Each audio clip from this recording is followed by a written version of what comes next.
পাশে একটা কবরস্থান, মালিকে মনে মনে করে আসলেই তো কবরস্থান আসতেছে, মনে হয় এখন কাফনটা চুরি করবো আর কি। যায় দেখে এই গোলাম কবরস্থানের পাশে জঙ্গলের ভিতরে একটা জায়নামাজ নাই তো গামছা বিছাইছে, গামছা। গোলাম মানুষ জায়নামাজ আবার কই পাবে, গামছা বিছাইছে, গামছা। গামছাটা বিছাইয়া ক্যাবলামুখী হইয়া নামাজে দাঁড়ায় গেছে। সুবহানাল্লাহ কোন সবাই। কই দাঁড়াইছে, কই জোরে কর না, কই নামাজে দাঁড়ায় গেছে। নামাজে দাঁড়ায় নামাজ পড়তেছে, সালাম ফিরাইতেছে, আবার আল্লাহু আকবার। দুই রাকাত করে নামাজ পড়তে আছে, এত লম্বা রুকু, লম্বা সেজদা। তো মালিকই মনে মনে ভাবছে যে এখন মনে হয় সন্ধ্যা রাত, তো মানুষের টের পেয়ে যাবে, এই জন্য এখন নামাজের ভাব ধরছে, একটু পরে কি করতে যাইব, কাফন চুরি করতে যাইব। কিন্তু দেখে না না, আমার গোলাম কবরস্থানের পাশে আসছে কথা ঠিক, কিন্তু গোলাম তো দেখি নামাজের পর নামাজেই পড়তেছে। রাত্র গভীর হয়ে যায়, গোলামের নামাজ তো শেষ হয় না। গোলাম রুকুর পর রুকু, সেজদার পর সেজদা, নামাজের পর নামাজ, হাত তুলা রবের কাছে দোয়া করে আর চোখের পানি ফালাইয়া কান্দে। গভীর রাত তাহাজ্জুদের টাইমে গোলাম মালিককে ডাক দেখ, আল্লাহ ও মালিক, আমার তো দুনিয়ার একজন মালিক আছে, তার সাথে তো আমার সম্পর্ক আছে, তার দায়িত্ব আমার পালন করতে হয়, এই জন্য বেশি সময় আমি তোমারে দিতে পারি না রে আল্লাহ।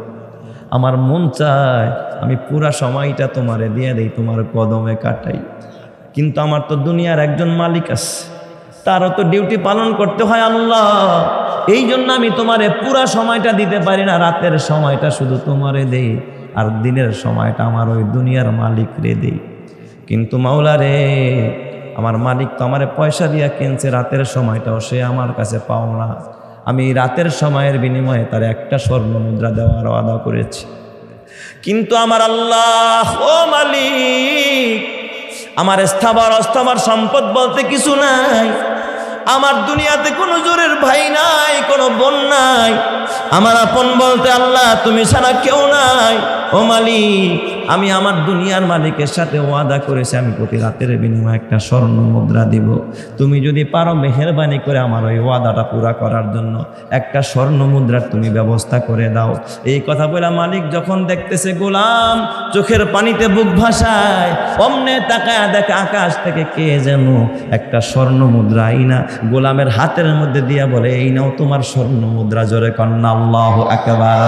শামস কমর সুরখে জমিন আঞ্জুম আখতর, দশতে দিওয়াল ওয়াদিয়ে সাহারা ও সমুন্দর, মোরা মুলক তাম দরু তৈর কবুতর, শাম সেহার জুলম তুজু আহমার আসগার, গুলজার গুল পুরগে সাজার কিসনে বানায়া, গুলজার গুল পুরগে সাজার কিসনে বানায়া, তালেব মায়ুসি কা হো ये सब जिसने বানায়া।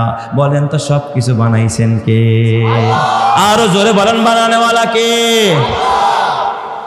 এ মুসলমান, মালিক চিন্তায় পড়ে গেল, আল্লাহ এই জালেমের গোষ্ঠী আমার গোলাম রে খারাপ কয়, কাফন চোর কয়, অথচ আমার গোলাম তো কাফন চোর না, আমার গোলাম তো কাফন চুরি করে না, আমার গোলাম তো নামাজ পড়ে, আমার গোলাম তো আসমানের মালিকের সাথে সম্পর্ক করে, আমার গোলাম তো মালিকের সাথে এক বিশাল রাজত্ব কায়েম করে ফেলেছে। সুবহানাল্লাহ। জুতু মেরা তু সব মেরা, ফালাক মেরা জমি মেরি, জুতু মেরা তু সব মেরা, ফালাক মেরা জমি মেরি, আগার এক তু নেহি মেরা তু কোই শাই নেহি মেরি, তুমি আমার সবই আমার, আকাশ আমার জমি আমার, তুমি আমার সবই আমার, আকাশ আমার জমি আমার, হারাই যদি শুধু তোমায়, কপাল পোড়ার নেই কিছু আর। কথা ঠিক কিনা? তাহলে সম্পর্ক করব কার সাথে? কি হবে ক্ষমতা দিয়া, কি হবে দুনিয়া দিয়া? কিছু হবে? অতীতে কেউ কিছু করতে পারছে? পারলে তো ফেরাউন সব উল্টায় ফেলতো। কারুনের মতো সম্পদ কি কারো ছিল নাকি? এমন কোন দেশ নাই পৃথিবীর যেই দেশে কারুনের মিল ফ্যাক্টরি ইন্ডাস্ট্রি তার সম্পদ ছিল না। সব দেশের সাথে কারুনের ব্যবসা ছিল, কিন্তু সেই কারুনকে তার সম্পদ সহ মাটির সাথে মিশাইয়া দিছেন যিনি, তিনি কে? জুলুমের কোনোদিন কি হয় না স্থায়িত্ব? এই যে আজকে বেনিয়ামিন নেতানিয়াহু পৃথিবীর ভিতরে সবচাইতে জঘন্যতম ঘৃণিত একজন কুলাঙ্গার, একজন সন্ত্রাসী, ঠিক না ঠিক যেটা ইসরায়েলের প্রেসিডেন্ট বেনিয়ামিন নেতানিয়াহু বর্তমানে সে যেইভাবে বর্বরচিত হামলা, শিশুদেরকে যেভাবে হত্যা করতেছে, নারীদেরকে যেভাবে হত্যা করতেছে, হসপিটালগুলোর উপরে হামলা চালিয়ে যেভাবে মুসলমানদেরকে একেবারে নিস্তারাবুদ করে দিতেছে, ঘর বাড়ি ছিন্ন ভিন্ন করে দিতেছে। মুসলমান আপনারা জানেন কওমে আদকে আল্লাহ ধ্বংস করেছে, কওমে সামুদকে আল্লাহ ধ্বংস করেছে, ফিরাউনকে আল্লাহ ধ্বংস করেছে, কারুনকে আল্লাহ ধ্বংস করেছে, সাদ্দাতকে আল্লাহ ধ্বংস করেছে। আজ হোক আর কাল হোক যারা মসজিদে আকসাকে দখল করতে চায়, মুসলমানদের রক্ত নিয়ে যারা হোলি খেলে, এই বেনিয়ামিন নেতানিয়াহু সহ ইসরায়েলের বাহিনী এবং তাদেরকে যারা মদদ দেয়, পৃথিবীর থেকে আল্লাহ পাক 7 সাগর 13 নদী পাড়ি দিয়ে তাদেরকেও ছিন্ন ভিন্ন করে দিবে, ছিন্ন ভিন্ন করে দিবে। ঠিক না ঠিক যারা কাল মুসলমান। আশরাফুল মাদারিসের 41তম 2 দিন ব্যাপী বার্ষিক ঐতিহাসিক ওয়াজ মাহফিলের দ্বিতীয় দিনের চলতি অধিবেশনের শ্রদ্ধাভাজন সভাপতি আলহাজ হযরত মাওলানা আকরাম হোসেন সাহেব, মুহতামিম উত্তর মাদ্রাসা। আজকের মাহফিলের প্রধান অতিথি মাওলানা আব্দুল্লাহ মোহাম্মদ হাসান পীর সাহেব বাহাদুরপুর। প্রধান বক্তা আল্লামা হাসান জামিল ঢাকা। বাদ মাগরিব বয়ান পেশ করেছেন নন্দিত আলেমে দিন মুফতি হাবিবুল্লাহ মাহমুদ কাসেমি।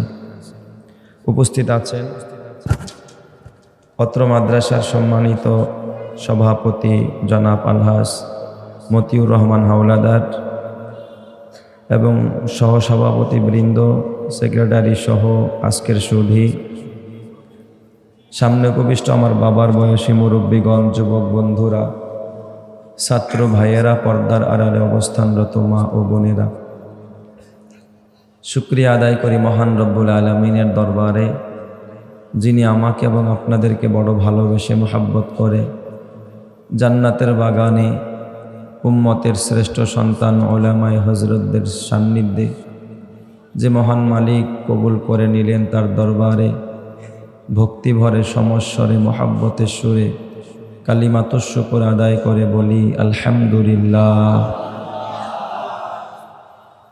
পবিত্র কোরআনুল কারীমের সূরা আল ইমরানের 133 নম্বর আয়াতে কারিমা তেলাওয়াত করেছি। নবীজির অসংখ্য অগণিত হাদিসে মোবারকা থেকে এক টুকরা হাদিস পড়েছি। আল্লাহ তাআলা যদি তৌফিক দান করেন, তেলাওয়াতকৃত আয়াত ও হাদিসের আলোকেই কিছু আলোচনা পেশ করতে চেষ্টা করব। আল্লাহ যেন বলার পরে, শোনার পরে, বোঝার পরে বলনেওয়ালা শুননেওয়ালা সকলকেই আমল করার তৌফিক দান করেন। সবাই বলি আমিন। সম্মানিত সুধী, প্রথমে আমি আয়াতে কারিমার একটু অনুবাদ করে শোনাচ্ছি আপনাদেরকে। আয়াতে আল্লাহ পাক কি বলেছেন? আল্লাহ বলেন, ওয়াসারিউ ইলা মাগফিরাতিম মির রাব্বিকুম, তোমরা দ্রুত অগ্রসর হও, তোমরা জলদি করো, তাড়াহুড়া করো, প্রতিযোগিতা করো, ইলা মাগফিরাতিম মির রাব্বিকুম, তোমাদের রবের ক্ষমার দিকে, তোমাদের প্রতিপালকের ক্ষমার দিকে। ক্ষমার দিকে দৌড়াও, ক্ষমার দিকে দ্রুত অগ্রসর হও, ক্ষমার দিকে প্রতিযোগিতা করে অগ্রসর হও।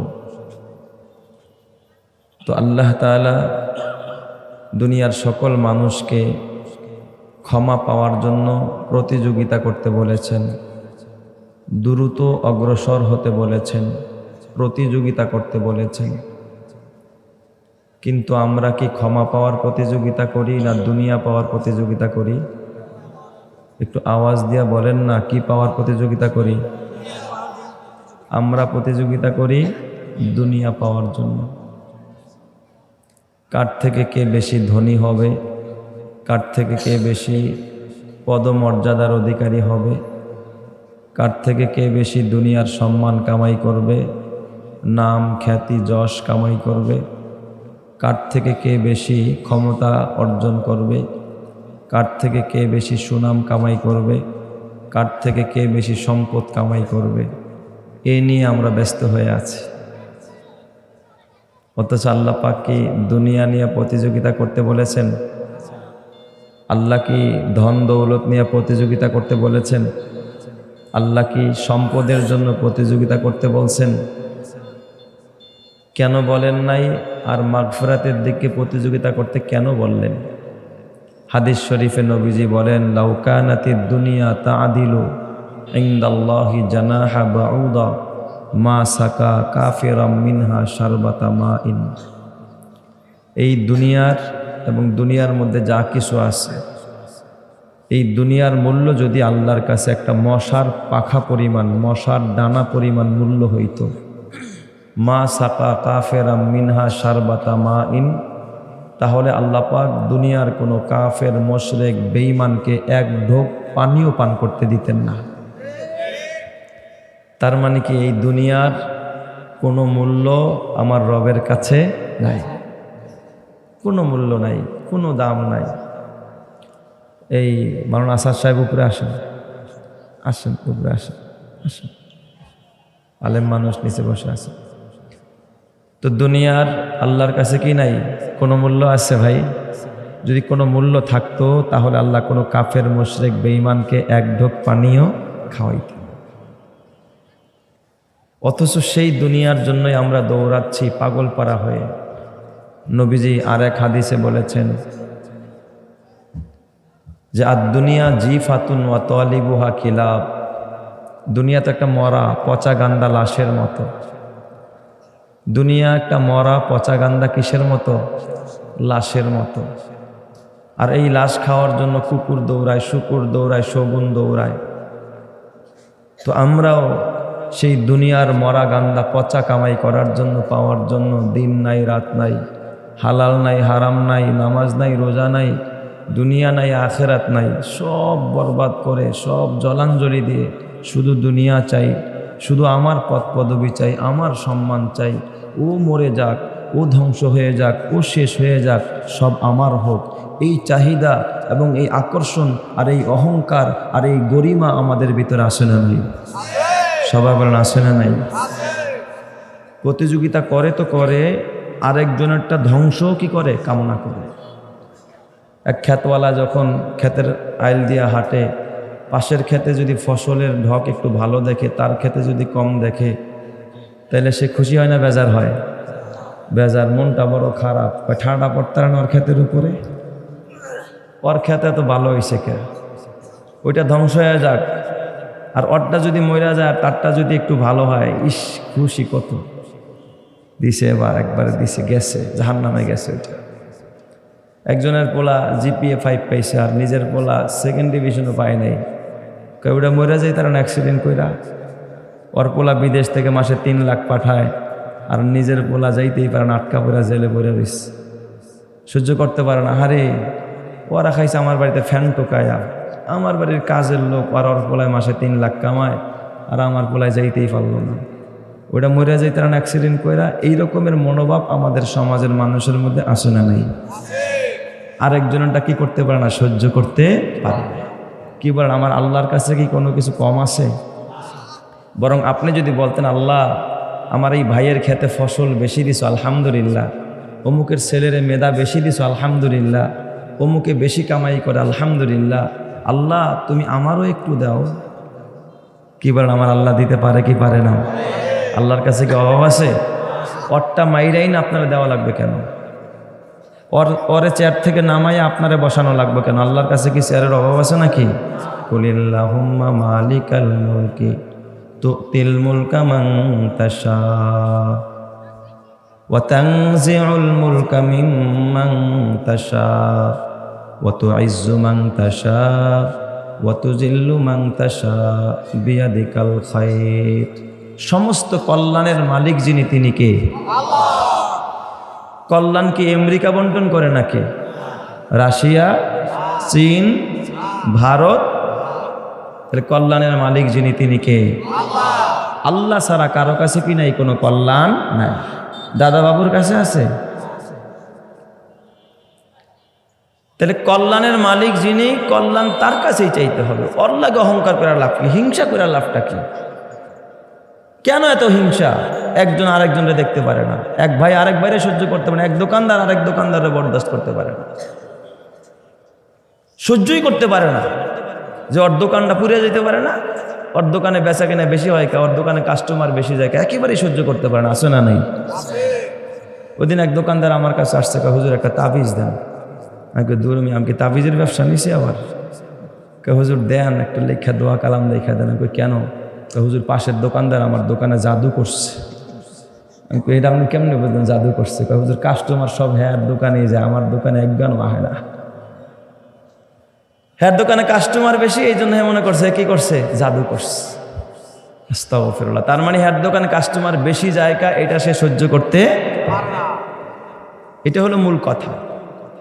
এক বাচ্চা, সে 2 মগা আসামি ধরছে আর কি, ধইরা কয় এই ফাঁসি দিয়া দাও ওদেরকে, উড়া দুরা হুকুম আর কি। ফাঁসির কাজটা নিয়ে যায়, কানতেছে, উজিরে ডাক দেয়, এই উজির, আমি যতই জালেম হই না কেন, যতই তাড়াতাড়ি হুকুম দিই না কেন, তবে আমার ভিতরে ইনসাফ আছে। আমার ভিতর কি আছে? জালেম হইলেও কি আছে? ইনসাফ আছে। কি ইনসাফ? ওর শেষ ইচ্ছাটা আমি একটু পুরা করে তারপরে ফাঁসি দিতে চাই। তুই বল তোর শেষ ইচ্ছা কি? ও ছিল বড় চালাক আসামি। কয় বাদশাহ, আমার মন চায় পৌষ মাইশা দিনে গাছি যে খেজুর গাছ কাটে, ওই সকালবেলা যে টাটকা রস নামায়, 1 গ্লাস টাটকা রস খায়া তারপর আমার মনে চায়। বাদশাহ কা ওরে বাটফার, এখন চলতেছে মাত্র আশ্বিন মাস, এই কাতি আগুন পৌষ আরো 3 মাস পরে আসবো, এরপরে গাছে গাছ কাটবো, কবে রস পড়বো, তুই এই রস খায়া মরতে চাস, তার মানে তুই আরো 3 মাস বাঁচতে চাস। কয় বাদশাহ, আপনি যদি এই সুযোগটা আমার দিয়ে দেন আমার কোনো আপত্তি নাই। কয় যা তোরে দিয়ে দিলাম। সুবহানাল্লাহ কইবেন না? দেখছেন নি, বুদ্ধি খাটাইলে মিয়া সবই পাওয়া যায়, বুদ্ধি খাটাইলে সবই পাওয়া যায়। কারণ বাদশাহ চিন্তা করে ওইটাই না জানি আবার কি চাইয়া বসে। পরে ডাক দিছে, তুই তাড়াতাড়ি আয়, আবার বুদ্ধি পাকাইস না, তোর কি ইচ্ছা? কয় বাদশাহ, আমি ওর মতো পাগল না, এত খাওয়ন ঠাওয়ন নিয়ে আমি এত ব্যস্ত না, রসমস খাওয়ার আমার কোনো দরকার নাই। কথা তুই কি খাবি? কয় বাদশাহ, আমার মন চায় আপনার কোনো উত্তর শরীর পাশে যেন আমার কবরটা হয়।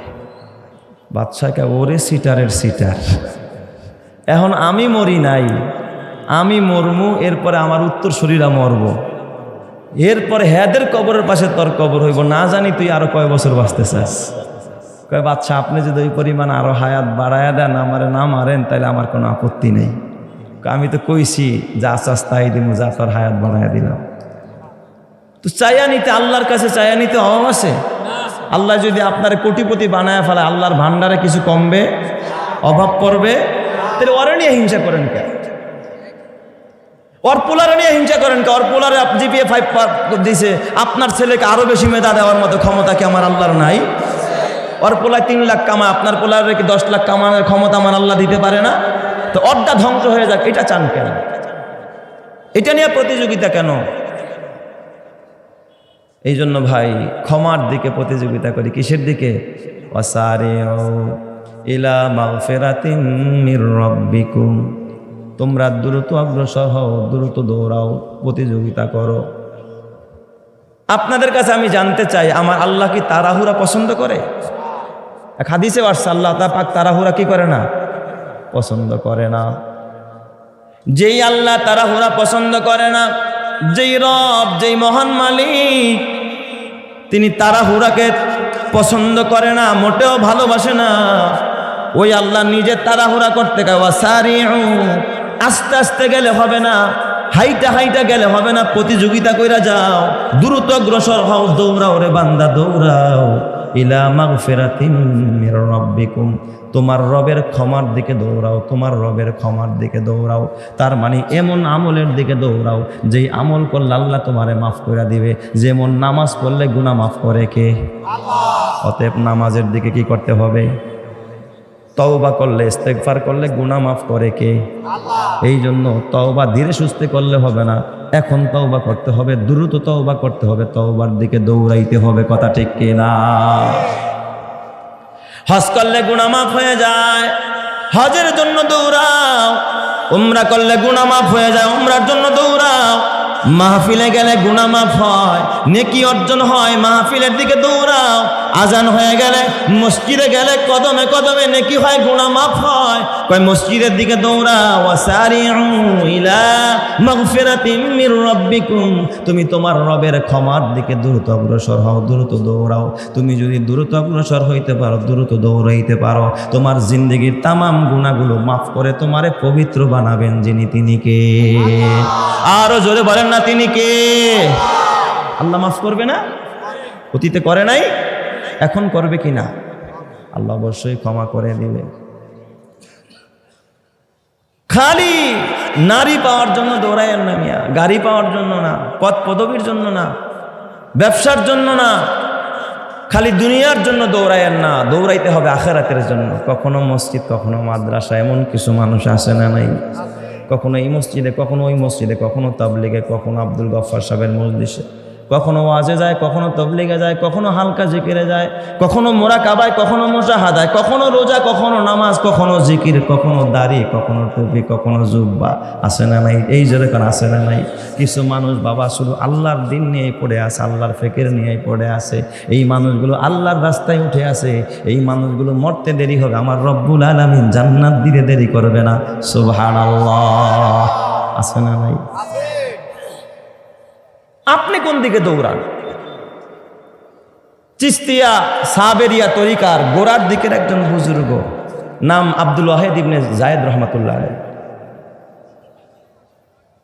শাইখুল হাদিস আল্লামা জাকারিয়া রহমাতুল্লাহ আলাইহি তার কিতাবে লেখছে, উনি গোড়ার দিকে একটু দুনিয়াদার ছিল, খালি দুনিয়ার দিকে দৌড়াইতো, দুনিয়ার দিকে দৌড়াইতো। আরে মিয়া, আল্লাহ কারে কোন উসিলায় হেদায়েত দেয়, কারে আল্লাহ পাক কিভাবে মাফ করে দেয়, এটা আল্লাহ ছাড়া কেউ জানে না। তো এই শায়েখ আব্দুল ওয়াহিদ ইবনে জায়েদ গোড়ার দিকে একটু উল্টাপাল্টা, দুনিয়াদার, খালি দুনিয়া দুনিয়া দুনিয়া দুনিয়া করতে। উনি একদিন বাজারে গেছে গোলাম কিনতে, যাওয়ার পর বাজার থেকে গোলাম একটা কিনছে। এখন গোলামে ডাক দিয়া কয়, মুনিব, আমার যে আপনি কিনলেন, দিন রাত আমারে দিয়ে খেদমত দিবেন, তবে মুনিব একটা শর্ত আছে। কয় কি শর্ত? আমার দিনের বেলায় যত পারেন খাটাবেন, কাজ করাবেন, কিন্তু বেলা ডুবার পরে আমারে পাবেন না। বেলা ডুবার পরে আমি আপনার কোনো খেদমত করতে পারবো না। যেরকম সুবহানাল্লাহ। দিনে ডিউটি করব, রাত্রে ডিউটি করব না। গতকালকে আমার মাহফিল ছিল গাজীপুর মাওনা চেয়ারম্যান বাড়ি, উপজেলার চেয়ারম্যান ছিলেন সাবেক। ওখানে ছিল প্রথম মাহফিল। দ্বিতীয় মাহফিল ছিল চন্নাপাড়া কেওয়া বাজারের সাথে। তো ওই মাহফিলে আলোচনা করতে গিয়া হঠাৎ শ্রমিক, আসলে ওই গাজীপুরটা হলো শ্রমিক বেশি অধ্যুষিত, গার্মেন্টস, মিল ফ্যাক্টরি আশেপাশে ভরা। তো আমি শ্রমিকদেরকে দেখা বললাম, ভাই তোমরা তো আন্দোলন করছো, বেতন বানালেন জিগা, তোমরা তো জীবনে একদিন আন্দোলন করলা না যে আমাদের মালিক আমাদেরকে জোহরের নামাজের পড়ার ব্যবস্থা করে দেয় না, আসরের নামাজ পড়ার ব্যবস্থা করে দেয় না, যে আপনার গার্মেন্টসে আসি যদি নামাজের ব্যবস্থা করেন, নামাজের ব্যবস্থা না করবেন, নামাজের জন্য ছুটি না দিবেন, নামাজ পড়তে না দিবেন, আপনার চাকরিও করব না, আপনার বিরুদ্ধে আন্দোলন করব। এমন আন্দোলন করে যদি মারাও যাইতে পারো, খোদার জান্নাতি হয়ে যাইবা। ঠিক না বা ঠিক যারা? তোমরা তো বেতনের লেগে আন্দোলন করো, তা লাভটা হলো কি? আখিরাতের জন্য আন্দোলন। আন্দোলন হবে কিসের জন্য? আখিরাতের জন্য। তো শায়েখ আব্দুল ওয়াহিদ ইবনে জায়েদ বাজার থেকে গোলাম কিনছেন। গোলামের শর্ত দেয়, মালিক ডিউটি পালন করব দিনে, রাতে পারবো না, কিছুই করব না। তবে মালিক আপনি আমারে কিনছেন, আমি আপনার গোলাম, আপনি আমার মালিক, আমার দায়িত্ব হলো পুরা সময়টা আপনারে দেওয়া। যেহেতু রাতের টাইমটা আপনারা দিতে পারবো না মালিক, এই জন্য একটা কথা শুনেন, যত রাত আমি আপনার থেকে দূরে থাকব, যেদিন রাতে আপনার ডিউটি আমি পালন করতে পারবো না, প্রতি রাতের বিনিময় আমি গোলাম আপনাকে এক একটা করে স্বর্ণ মুদ্রা হাদিয়া দিব। সুবহানাল্লাহ। কি হাদিয়া দিব? স্বর্ণ মুদ্রা। একটা স্বর্ণ মুদ্রা মানে 1 তোলা স্বর্ণ, বর্তমানে প্রায় 1 ভরি স্বর্ণের কাছাকাছি, প্রায় 1 লক্ষ টাকা। কত টাকা? তখনই তো মালিকের জিজ্ঞাসা করার দরকার ছিল, এই গোলাম, তুই গোলাম, তোর বাপ গোলাম, তোর পেটে ভাত নাই, পিঠে কাপড় নাই, তুই আবার স্বর্ণ মুদ্রা কই পাবি? বলা দরকার ছিল না? পিছনে দিব আস্তে আস্তে, তুই এই টাকা কই পাবি? ওই বেটা, দেখবেন যারা দুনিয়াদার হয়, টাকার মোহে যারা অন্ধ হয়ে যায়, তাদের কাছে আর কোনো বাজ বিচার থাকে না। ঠিক না বে ঠিক? হালাল আর হারাম দেখে না, কেমনে আইব এটা দেখার দরকার নেই, আমার খালি পয়সা হইলেই হয় আর কি। গোলাম রে যে এই প্রশ্নটা করবো যে গোলাম তুই টাকা কই পাবি, কেমনে দিবি, এই প্রশ্ন করে না। কয় ঠিক আছে, তুমি যদি রাতে আমারে একটা স্বর্ণ মুদ্রা দিতে পারো তাহলে তুমি বেলা ডুবার আগে আগেই যাইও। মালিক আরো কি খুশি হয়ে গেছে, একটা স্বর্ণ মুদ্রা দিব আমার গোলামে, বড় খুশি। তো যেমন কথা তেমন কাজ, গোলাম দিনের বেলায় পুরা মালিকের ডিউটি করে, বেলা ডুবার সাথে সাথে গোলাম চলে যায়। কোথায় যায় মালিকেও বলতে পারে না। হঠাৎ এক লোক আইসা কয়, এই আব্দুল ওয়াহিদ ইবনে যায়েদ, তোমার গোলাম কই যায় জানো? কয় কই যায়? কয় তো ওই কবরস্থানে গিয়া কাফন চুরি করে। কি করে? কাফন চুরি করে, কবরস্থানে যায়। বলেন তো এমনি চুরি করা আর কাফন চুরি করা দুইটা কি সমান অপরাধ না ডাবল অপরাধ? কাফন চুরি করা ডাবল অপরাধ না? মালিকে তো তেলে বেগুনে জ্বলে উঠছে, কই কি আমার গোলামে কাফন চুরি করে?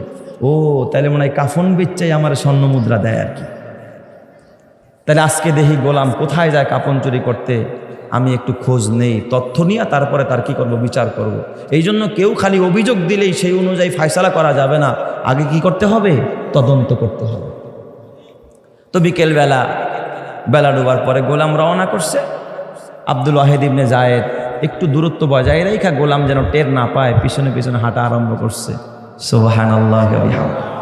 যাইতে যাইতে দেখে গোলাম একটা জঙ্গলের ভিতরে গেছে, পাশে একটা কবরস্থান। মালিকে মনে মনে কয় আসলেই তো কবরস্থান আসতেছে, মনে হয় এখন কাফনটা চুরি করবো আর কি। যায় দেখে এই গোলাম কবরস্থানের পাশে জঙ্গলের ভিতরে একটা জায়নামাজ নাই তো গামছা বিছাইছে, গামছা। গোলাম মানুষ, জায়নামাজ আবার কই পাবে, গামছা বিছাইছে, গামছাটা বিছাইয়া ক্যাবলামুখী হইয়া নামাজে দাঁড়ায় গেছে। সুবহানাল্লাহ কোন সবাই?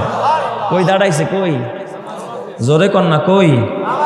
নামাজে দাঁড়ায় গেছে। নামাজে দাঁড়ায় নামাজ পড়তেছে, সালাম ফিরাইতেছে, আবার আল্লাহু আকবার। দুই রাকাত করে নামাজ পড়তে আছে, এত লম্বা রুকু, লম্বা সেজদা। তো মালিকে মনে মনে ভাবছে যে এখন মনে হয় সন্ধ্যা রাত, তো মানুষের টের পেয়ে যাবে, এই জন্য এখন নামাজের ভাব ধরছে, একটু পরে কি করতে যাইব, কাফন চুরি করতে যাইব। কিন্তু দেখে না না, আমার গোলাম কবরস্থানের পাশে আসছে কথা ঠিক, কিন্তু গোলাম তো দেখি নামাজের পর নামাজেই পড়তেছে। রাত্র গভীর হয়ে যায়, গোলামের নামাজ তো শেষ হয় না। গোলাম রুকুর পর রুকু, সেজদার পর সেজদা, নামাজের পর নামাজ, হাত তুলা রবের কাছে দোয়া করে আর চোখের পানি ফালাইয়া কান্দে। গভীর রাত তাহাজ্জুদের টাইমে গোলাম মালিককে ডাক দেখ, আল্লাহ ও মালিক, আমার তো দুনিয়ার একজন মালিক আছে, তার সাথে তো আমার সম্পর্ক আছে, তার দায়িত্ব আমার পালন করতে হয়, এই জন্য বেশি সময় আমি তোমারে দিতে পারি না রে আল্লাহ। আমার মন চায় আমি পুরা সময়টা তোমারে দিয়ে দেই, তোমার কদমে কাটাই, কিন্তু আমার তো দুনিয়ার একজন মালিক আছে, তারও তো ডিউটি পালন করতে হয় আল্লাহ, এই জন্য আমি তোমারে পুরা সময়টা দিতে পারি না, রাতের সময়টা শুধু তোমারে দেই, আর দিনের সময়টা আমার ওই দুনিয়ার মালিক রে দেই। কিন্তু মাওলা রে, আমার মালিক তো আমারে পয়সা দিয়া কিনছে, রাতের সময়টাও সে আমার কাছে পাও না, আমি রাতের সময়ের বিনিময়ে তার একটা স্বর্ণ মুদ্রা দেওয়ার ওয়াদা করেছি। কিন্তু আমার আল্লাহ ও মালিক, আমার স্থাবর অস্থাবর সম্পদ বলতে কিছু নাই, আমার দুনিয়াতে কোনো জোরের ভাই নাই, কোনো বোন নাই, আমার আপন বলতে আল্লাহ তুমি ছাড়া কেউ নাই। ও মালিক, আমি আমার দুনিয়ার মালিকের সাথে ওয়াদা করেছি আমি প্রতি রাতের বিনিময়ে একটা স্বর্ণ মুদ্রা দিব, তুমি যদি পারো মেহেরবানি করে আমার ওই ওয়াদাটা পুরা করার জন্য একটা স্বর্ণ মুদ্রার তুমি ব্যবস্থা করে দাও। এই কথা বলে মালিক যখন দেখতেছে গোলাম চোখের পানিতে বুক ভাসায়, অমনে তাকায় দেখে আকাশ থেকে কে যেন একটা স্বর্ণ মুদ্রা আইনা গোলামের হাতের মধ্যে দিয়া বলে, এই নাও তোমার স্বর্ণ মুদ্রা। জোরে কন্না আল্লাহু আকবার। শামস কমার সুরখে জমি আঞ্জুম আখতর, দশতে দিওয়াল ওয়াদিয়ে সাহারা ও সমন্দর, মোরা মুলক তাম দরু তৈর কবুতর, শাম সেহার জুলম তুজু আহমার আসগার, গুলজার গুল পুরগে সাজার কিসনে বানায়া, গুলজার গুল পুরগে সাজার কিসনে বানায়া, তলেব মায়ুসি কা হো ये सब जिसने बनाया। বলেন তো সব কিছু বানাইছেন কে? আরো জোরে বলেন, বানানেওয়ালা কে? এ মুসলমান, মালিক চিন্তায় পড়ে গেল, আল্লাহ এই জালেমের গোষ্ঠী আমার গোলাম রে খারাপ কয়, কাফন চোর কয়, অথচ আমার গোলাম তো কাফন চোর না, আমার গোলাম তো কাফন চুরি করে না, আমার গোলাম তো নামাজ পড়ে, আমার গোলাম তো আসমানের মালিকের সাথে সম্পর্ক করে, আমার গোলাম তো মালিকের সাথে এক বিশাল রাজত্ব কায়েম করে ফেলেছে।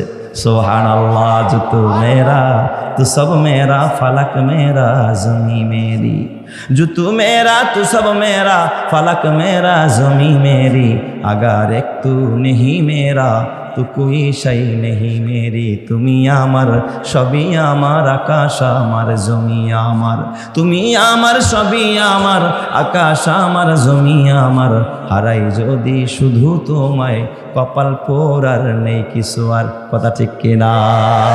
তাহলে সম্পর্ক করব কার সাথে? কি হবে ক্ষমতা দিয়া, কি হবে দুনিয়া দিয়া? কিছু হবে? অতীতে কেউ কিছু করতে পারছে? পারলে তো ফেরাউন সব উল্টায় ফেলতো। কারুনের মতো সম্পদ কি কারো ছিল নাকি? এমন কোন দেশ নাই পৃথিবীর যেই দেশে কারুনের মিল ফ্যাক্টরি ইন্ডাস্ট্রি তার সম্পদ ছিল না। সব দেশের সাথে কারুনের ব্যবসা ছিল, কিন্তু সেই কারুনকে তার সম্পদ সহ মাটির সাথে মিশাইয়া দিয়েছেন যিনি, তিনি কে? জুলুমের কোনোদিন কি হয় না স্থায়িত্ব? এই যে আজকে বেনিয়ামিন নেতানিয়াহু পৃথিবীর ভিতরে সবচাইতে জঘন্যতম ঘৃণিত একজন কুলাঙ্গার, একজন সন্ত্রাসী, ঠিক না বে ঠিক? যেটা ইসরায়েলের প্রেসিডেন্ট বেনিয়ামিন নেতানিয়াহু বর্তমানে সে যেইভাবে বর্বরচিত হামলা, শিশুদেরকে যেভাবে হত্যা করতেছে, নারীদেরকে যেভাবে হত্যা করতেছে, হসপিটালগুলোর উপরে হামলা চালিয়ে যেভাবে মুসলমানদেরকে একেবারে নিস্তারাবুদ করে দিতেছে, ঘর বাড়ি ছিন্ন ভিন্ন করে দিতেছে। মুসলমান, আপনারা জানেন কওমে আদকে আল্লাহ ধ্বংস করেছে, কওমে সামুদকে আল্লাহ ধ্বংস করেছে, ফিরাউনকে আল্লাহ ধ্বংস করেছে, কারুনকে আল্লাহ ধ্বংস করেছে, সাদ্দাতকে আল্লাহ ধ্বংস করেছে। আজ হোক আর কাল হোক, যারা মসজিদে আকসাকে দখল করতে চায়, মুসলমানদের রক্ত নিয়ে যারা হোলি খেলে, এই বেনিয়ামিন নেতানিয়াহু সহ ইসরায়েলের বাহিনী এবং তাদেরকে যারা মদদ দেয়, পৃথিবীর থেকে আল্লাহ পাক 7 সাগর 13 নদী পাড়ি দিয়ে তাদেরকেও ছিন্ন ভিন্ন করে দিবে, ছিন্ন ভিন্ন করে দিবে। ঠিক না? ঠিক জোরে কাল মুসলমান। আমার আল্লাহ পারে কি পারে না? কোনো সন্দেহ আছে?